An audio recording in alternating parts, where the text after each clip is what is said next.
am live. I'm reading out of Return to Elysium. It is another of Joan Grant's far memory books. It plays in Greece and in Rome, as it says here. And we are here at the beginning, and the young Lucina is 13, and she has been dropped at the little island of Elysium. She met Cleon, and they have eaten something. We're still in chapter 1. Sleep seemed a waste of time. Explore, if you don't mind. There were always new things to discover in this garden. Statues gleaming against dark trees, a pool fringed with iris, cool with the sound of water dripping from the mouth of a stone dolphin, secret paths winding through thickets of bay and myrtle. We came to a narrow stretch of turf, so smooth that I had to run across it. Who taught you to crouch and clench your hands before a sprint? Said Cleon. I can't remember. I woke up too quickly. It may have been something the young man knew. What young man? I hoped he would not laugh at me. The one I made up because I wasn't allowed to talk to the shepherd boy. When I became him, I could run much faster than the ordinary me. It was disappointing that, when I was awake, my legs didn't remember how to do it.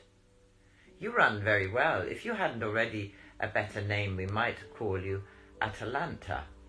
Who was she? A woman who lost the race because of golden apples. We had come through an olive grove into a glade where there was another statue. I was just going to ask why Atalanta wanted golden apples when I realized that the statue was a man standing on a stone plinth. He wore a bronze helmet and held a short sword in his upraised hand. It's only Agamemnon, said Cleon, but he won't like it if he knows we saw him. He pulled me back into the shelter of a laurel bush. Agamemnon began to shout orders as though he was surrounded by a crowd of people. Then he thrust at the air with his sword so violently that I thought he was going to fall. He looked very funny, and I began to laugh.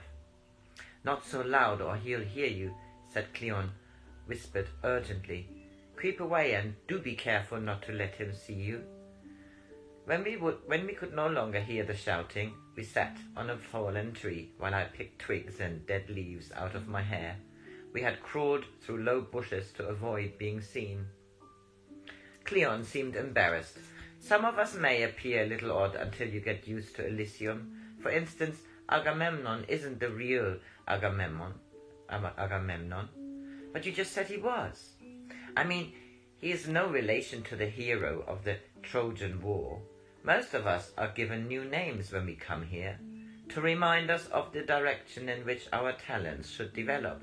That is why our sculpture is called Praxiteles, our poet Euripides, our steward Epicurus.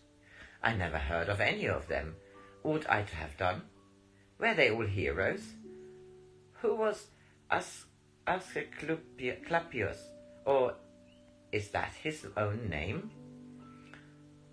Asclepius was the greatest of all physicians, endowed by his followers with magical powers, and eventually worshipped as the god of medicine. Our Asclepius took the name to remind himself never to be influenced by the awe which all wise men receive from the ignorant, who cannot understand that miracles are only the operation of natural laws. I had no idea what he meant, so I said, What is a god? They don't exist, but most people think they do. Did nobody on the island have a statue to which he gave offerings on special days, or even a sacred tree? Dictys had no statues, and though there was a very old olive tree beside the house, I don't think it was particularly important. I'm afraid I don't know much about people. Until I left the island, I never spoke to anyone except Dictys and Elissa. Didn't they let you play with other children?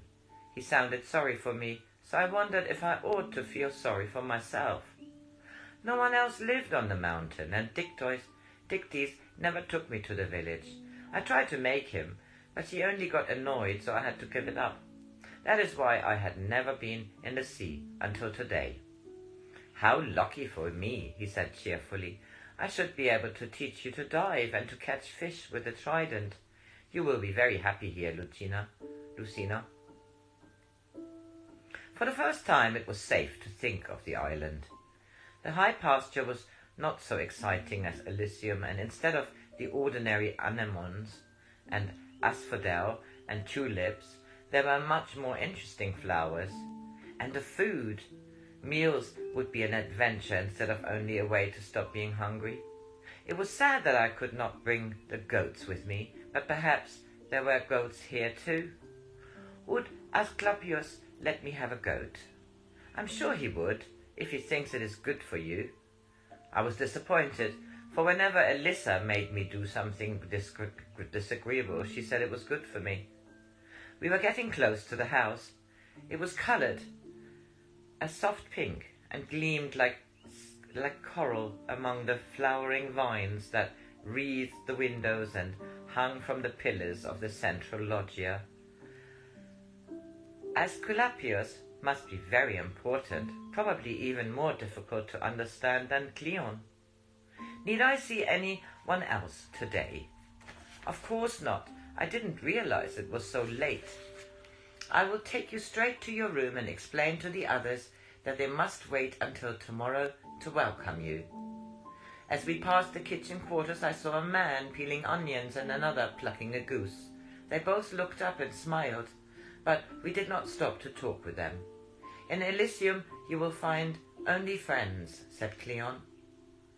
It was a comfortable thought to take to bed with me, and I told myself very firmly that I was going to be happy. It would be terrible if I started to miss Elissa again before I went to sleep. This is the end of the first chapter, and I think I stop here because it makes it easier.